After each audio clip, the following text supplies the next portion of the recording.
So today we're gonna talk about Ruin and Rising, and also new filming location, as you can tell by all the nerd stuff, because I've got a bunch of new furniture, so this is gonna probably be my new filming location from now on. But yeah, let's go review this boy.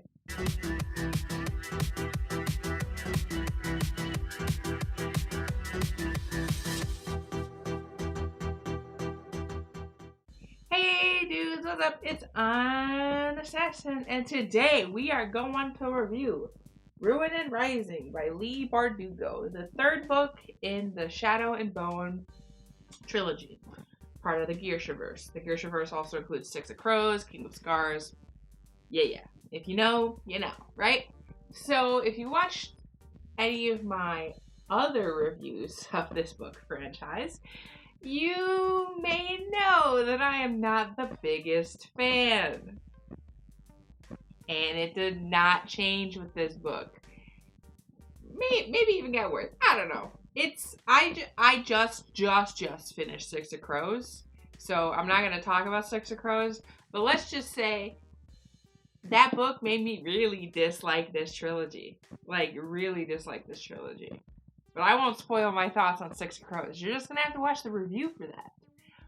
But anyways, this book franchise is very just like, I don't like it. I can see why people are obsessed with this book franchise. I can see why people are like, oh my god, Netflix series. Like, it's getting a Netflix series. I get it. I totally get this.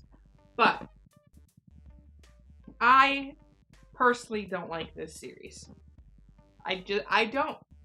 I am not a fan. This will probably go back in the back of the bookshelf, never to be thought about again. Until, I guess, I'm going to watch the Netflix show, of course. But it's just not, this is not my cup of tea. Now, maybe, I think this book was written, like, 2010s, like, early 2010s. Because I know Six of Crows, I believe, came out 2015. So this is probably 2013, 2014. I don't know. But this whole franchise is very much early 2010s, which is very much the time of, like, Twilight and, you know, Hunger Games and, like, you know, that type of books. And I feel like this fits perfectly in that time period. But right now in 2019, almost 2020, this doesn't feel right to me. I don't like it. I just don't like this series. The books are alright, and honestly, I actually would recommend them because I feel like this series is definitely a series someone could get into, and I feel like you should at least read the first book to see. And the first book did get me, but then the second book was like, and the third book was like, So, you know, I would have probably given up after the second book. But I was like, oh, there's only one more book left. And honestly, I'm truly reading these books for the Netflix show. Why am I doing that? I don't know. I just heard many good things about this, I guess. And I want to watch the Netflix show and see what's going on. So then I read all the books. But I don't know. Was it worth it? I don't know. We'll see with the Netflix show. But I do got to say, Six of Crows... Just wait for my review, because Six of Crows, spoiler alert, is goddamn amazing and one of my favorite books of all time. Which is so weird because I so do not like the Shadow and Bone series, trilogy. But I love Six of Crows. But I'll tell you more about that in the review. So, why don't we get into the actual nitpicky stuff about this book, and we'll see what actually in-depth think. Of course, there's going to be spoilers, so...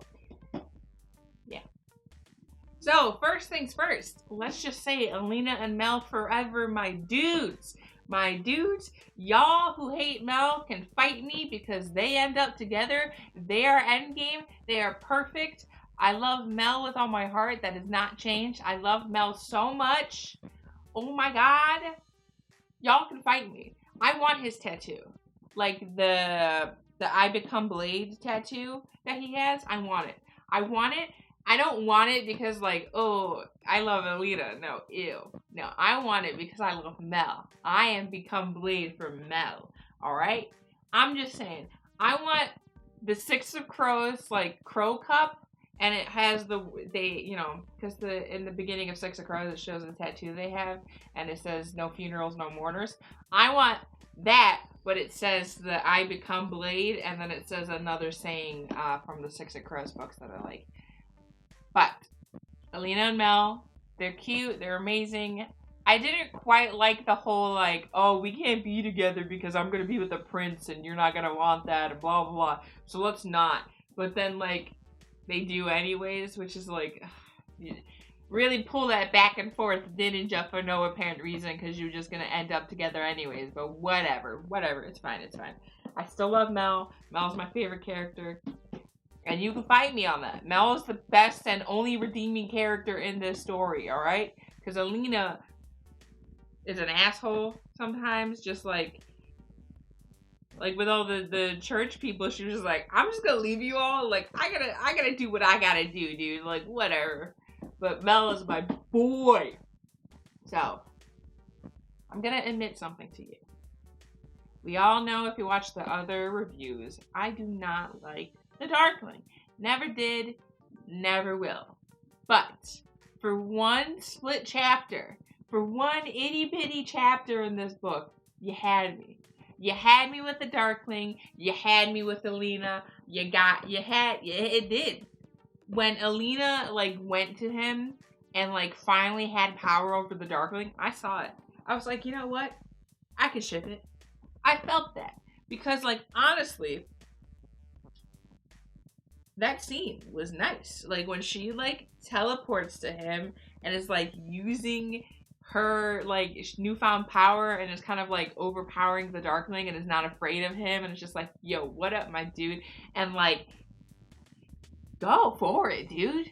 I think the reason I hated the Darkling and Alina's relationship in the first place, and why I didn't understand the ship, was because the Darkling was so overpowering and used fear, and it was very much of a almost Stockholm syndrome type of thing. But in this book, for one chapter, it was hey, Alina's gonna use her power to manipulate the Darkling. Haha, sucker. But then, of course, it got ripped. It just ripped it. Just, tore it apart, shredded it, because then he turned into a jerk the next chapter and, almost killed Nikolov and, killed his mother and was horrible and disgusting and, trash. And then you lost me. And then you especially lost me because they've been making out. And then all of a sudden, Alina's I wonder if I'm related to him. That was disgusting. That is a disgusting thought process. Why even put that in there? We are not in Star Wars anymore, all right? That was gross enough to see two identical twins. I guess they're not identical, but twins kissing, all right? That was disgusting. And then over in here, you're oh, what if they are related? Boy, stop. Get some help, my dude. Then there was also the whole thing of Alexander or whatever, something along that lines. That whole thing where she finds out his real name, blah blah, and then when he's dying, he's hey, can you call me by my name, dude? And it's what the hell? What the hell? What kind of who was yeah, this is good. This is call me by my name when I'm dying, please, because I love you. And it's no. Just, nope, I don't like the Darkling. You had me for one chapter, and then you immediately lost me because he is an asshole and a horrible person, and I don't understand why people ship him with Alina, because that is a toxic relationship. Whatever. I will not judge ships here. Go ship who you want. I ship Alina and Mel. As long as you don't attack me, I would not attack you, but I at least get to say what I think, because freedom of speech, right? That works. That technically works. I'm just not gonna... This is not ship hate. I want to preface that. This is not ship hate. I'm not coming for anybody that ships Alina and the Darkling. I just don't like it. I don't understand it. It's too toxic for me. But I could see why people ship it, but, whatever. So then we come to Nikolov. And I do want to talk about Nikolov because he finally started to get me in this book, which I'm kind of excited after reading Six of Crows and really enjoying that maybe King of Scars I'm really going to enjoy, and the only books I'm not going to enjoy are The Shadow and Bone. But he really started to get me in this book. I really didn't like the whole, like, let me make him forget, like, let me make you forget about him. I was like, that's gross. And, like, as soon as they broke up, Nikolov was like, hey, you want to marry? And I was like, dude, fucking wait a day. Jesus Christ. He was just immediately on that shit. But I liked him a little bit more in this because he was a little, like, lovely, I guess. I don't know. He was, like, cocky and, like, kind of the character I like. But then the Darkling ripped him away and turned him into, like, a monster. And I guess that's why he's called the King of Scars, because he's all scarred all over the face from all the Darkling stuff. So, And I wonder who he's gonna marry now, because Alina is dead. She's only dead so that she can run away with Mel, which Nikolov allowed her. So whatever. So I wonder, like, who is he gonna marry now to have, like, you know, like, I wonder who's gonna be that next. Is he actually gonna find someone to love, or is he just not gonna marry? Is he gonna marry no one? I don't know, but we'll see.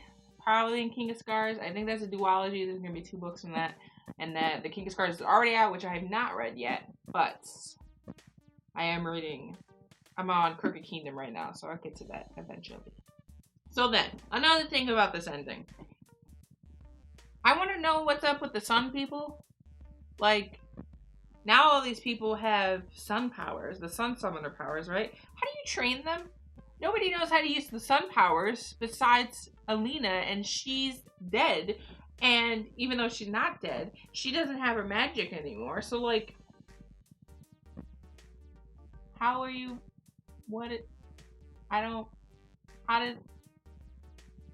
Where's all the sun people going? You know? And also in Six of Crows, there's nobody mentioned to have sun powers. Nobody. Even though there is mention of Alina and we know she's dead. So, like, what happens to all the people that now can control the sun?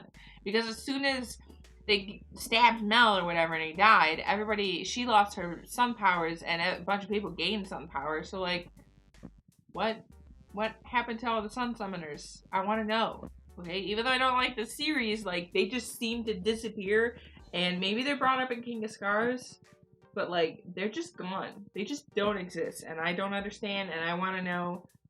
Please someone tell me, like, what's up, where the sun summoners go. I want to know. So, now, for my biggest nitpick in the whole entire book. Mel. And that may seem like a shock to you, but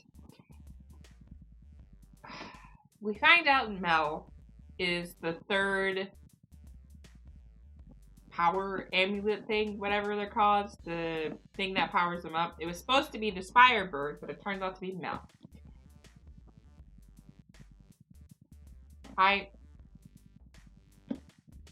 Now we know there are, even before this, we know there are people that can detect Gearsha, because we see it in Six of Crows. We see it in the first book when they're testing Alina and Mel. That a person touches them and then releases, sees their strength and can detect their powers. So that's supposedly what Mel is. But you're gonna tell me, all of a sudden, they figure it out in this book?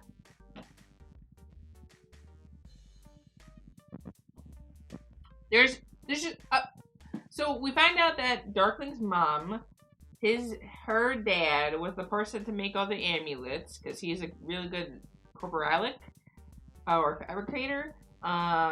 She accidentally kills her sister. The dad brings the sister back to life. And then the sister brought back to life has a bunch of kids that are the next, like, amulet thing. While the Darkling's mom has Darkling and he takes over, blah, blah. So then we come to find out that Mel is actually the Darkling's really distant cousin. Which is also like, okay, that's... I kind of feel bad for Alina because she's literally not important then. Like, she's literally trash. She's literally trash. Like, not that she's trash, but, like, there's the Darkling, oh my god, and then there's Mel, oh my god, related to Darkling, and Alina's just there. Like she's just there. And it makes no sense, like, how does she get her sun powers? That's never explained either. Like, she's just a nobody orphan, but like, where does she get her sun powers? Okay, it's just like Rey in Star Wars, where like Kylo's like, oh, your parents are trash. Like, nobody, like, you're just, who cares? But like, how'd she get her force powers? Okay, that's what's wrong with The Last Jedi. How'd she get so strong? Okay, maybe the only thing is that explains it is she's like Anakin and being birth of the Force. But like, how does she get sun summoner powers? Being a Geisha is genetic, isn't it? So where the hell did the sun powers come from?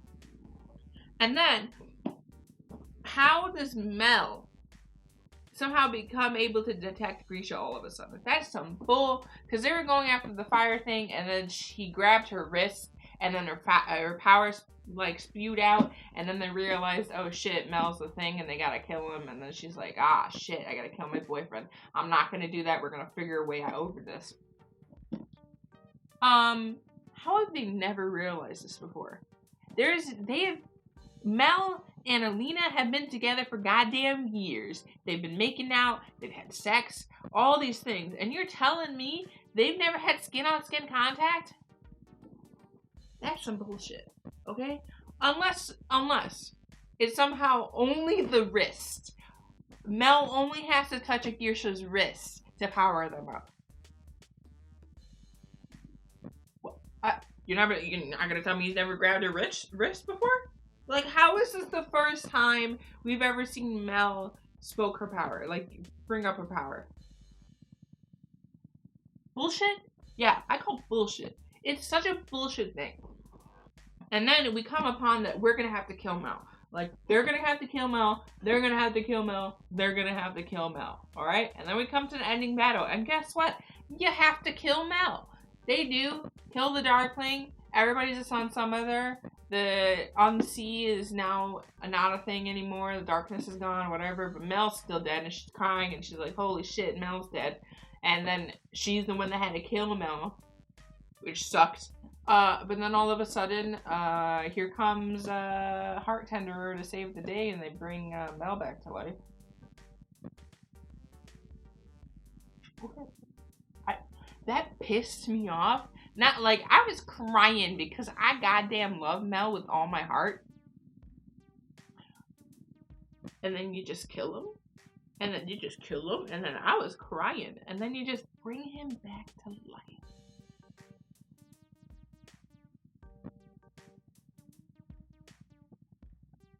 You just bring him back to life. They just bring him back to life.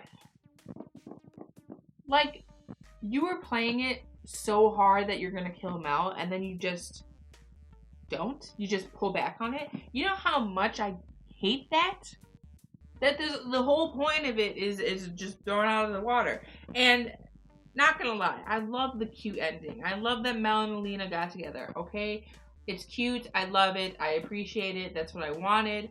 But like, basically, like, the whole half ending of the book, you're pushing that you're gonna have to kill Mel, and then you just pull back on that and bring him back to life. And there's nothing bad that comes of bringing him back to life. Everybody's still the Sun Summoner. Everything's still good. Like, happily ever after. Nobody had to die. What kind of bull is that, dude? That's stupid. And I hate it so much. I hate when stories are like, hey, here's all the consequences that could happen. We're going to kill people. Bad things are going to happen. And then they pull away from those bad things. Doesn't that... Am I not the only one that got pissed off by this? And I'm pretty sure I'm the only Mel fan out there, because all over online, they're all over about the Darkling and everybody hates Mel. I'm a Mel fan, and I think that's bullshit. He should have been dead. He should be dead. Okay? You can't just like have consequences and then just bring everybody back to life. That's stupid. That means that this whole entire series, there's no consequences to. There's nothing to be like, oh my god, I'm like so afraid of what's gonna happen. There's no stakes. If you can just bring back to life the one guy that you said you'd have to kill. That's stupid. I'm sorry. And that's what made me really hate this book. Really made me hate the franchise.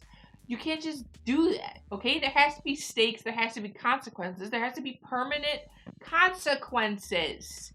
And over here, you're like, oh, never mind. There's no permanent consequences here. You're all good. Alina gets to end up with Mel. They get to live happily ever after, and everybody's fine. If you're gonna say you're gonna kill Mel, kill him. Just kill him. Either kill him or don't kill him. Don't kill him and then bring him back to life. It's stupid. Either kill him so that the audience is like, oh, we've been building up to killing him, like this makes sense. Or don't kill him at all and come up with some other plan that the audience is like, oh shit, didn't see that happening. Don't kill him and bring him back to life. That ruins the whole book. Ruined the whole franchise for me because it's a stupid plot point. And I hated it. I love Mel, but that was stupid. And I can't be the only one that thought that was stupid. Like, if you're gonna do it, just kill him. Just murder him, dude. Don't bring him back to life. That's stupid. But it happened. I read it. It is what it is. So anyways, that was my review for Ruin Rising, and that is my review for the whole Shadow and Bone trilogy. I don't quite like these books. They're not my cup of tea. I can see why people think they are the cup of tea, but not my cup of tea. I love Mel. Everybody hates Mel. I don't like the Darkling. Everybody loves the Darkling. I love Alina and Mel. Everybody hates them, but love Darkling and Alina. Like, I get it. It's not my cup of. This is just not my thing. The backbone of the story is very good, like the whole idea of Girsha and like the world, and like that's all nice and magic. I love it, but I just don't like the story or the characters. Like, you know, like Six of Crows, I literally, spoiler alert, I love it. And I really told you that. It's one of my favorite books of all time. Probably my favorite book of all time. But I have to really, really evaluate that because I love Selection also. But it's definitely like top 2 of my favorite books is Six of Crows. And I like that story and I love those characters. And I like the backbone of the powers. But like this book is just like, it has the backbone of the story and the world and the powers and like all of that, but the characters and story just fall flat for me. It's just not, it's not fun. It's not entertaining. They pull back on a lot of things. Like there's no stakes in this. Nobody dies. Like literally Darkling dies. Like, okay, he's the villain. Like, yeah, whatever. His mother dies. Like, I didn't care about her too much, but I assume others did. I was just like, okay, cool, she's dead, I guess. I don't like Alina, who is literally the main character. I don't like her. She's not a compelling character to me. There's no stakes. Like, the only real thing for the characters that we might care about is Genya, and I don't like Genya, so I don't care. She betrayed Alina and Mel, so I don't like her. Okay, so her getting disfigured, didn't fucking care at all. Nikolai was probably the only one that was like, oh shit, like that kind of sucks, dude. Wow, whoa. But then they just pull back on that anyways, and he's just scarred up. He's a cool, badass, scarred guy now. Cool. He's not dead. The consequences of the shadow, not that bad. He might have, you know, morally is a little bit off and like has a little dark side in him now, but like honestly, seems all right. So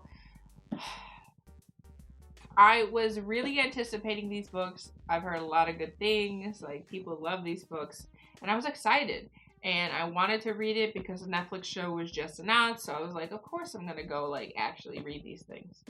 But it was disappointing, and I would still recommend these books because I feel like these are definitely the type of books to be in a lot of people's interest. Like this is definitely a series a lot of people could love and could be a favorite of a lot of people. It's like Harry Potter. Like I could see why people are obsessed with these books, even though I'm not. You know, I'm reading Harry Potter, but I'm not obsessed with it. I'm reading Twilight. I'm not obsessed with it. I read The Hunger Games. I wasn't obsessed with it, but I could see why people would be. So this could definitely be right up someone's alley. But for me, it was not. There were just too many things fell flat, and it just wasn't compelling enough for me. But Six of Crows, literally amazing. Six of Crows was one of the greatest books. So that's a lot of high praise. So I definitely would just try and read these. Now, you don't actually need to read Six of Crows for these books, or you don't need to read these books for Six of Crows. But I am just because I'm going through lineage-wise or whatever. Not lineage, but you know, chronologically. There you go. But I would recommend these, especially if you want to watch the Netflix show. You might want to read these. Yeah, that's all I gotta say. It was disappointing, to say the least. I still might get a tattoo from this, just the Mel tattoo, but in Six of Crows tattoo. So, because I really do love Six of Crows, but this is just meh. Mel was the only character I liked. Mel was the only redeeming character. But I definitely give this a shot. But anyways, I hope you did enjoy. Don't forget to subscribe button with your opposable ass to become part of AU Avengers Unlimited. Hit that like button with your hidden blade. And don't forget to hit that bell notification so you know every time I upload. And so far, I'm uploading every day for the 12 days of Christmas. But we'll see if that happens because my family decided to mess with my whole entire schedule. So we'll see if I get to edit these videos or not. Anyways, I hope you did enjoy. Don't forget comment down below what you think of the series, though.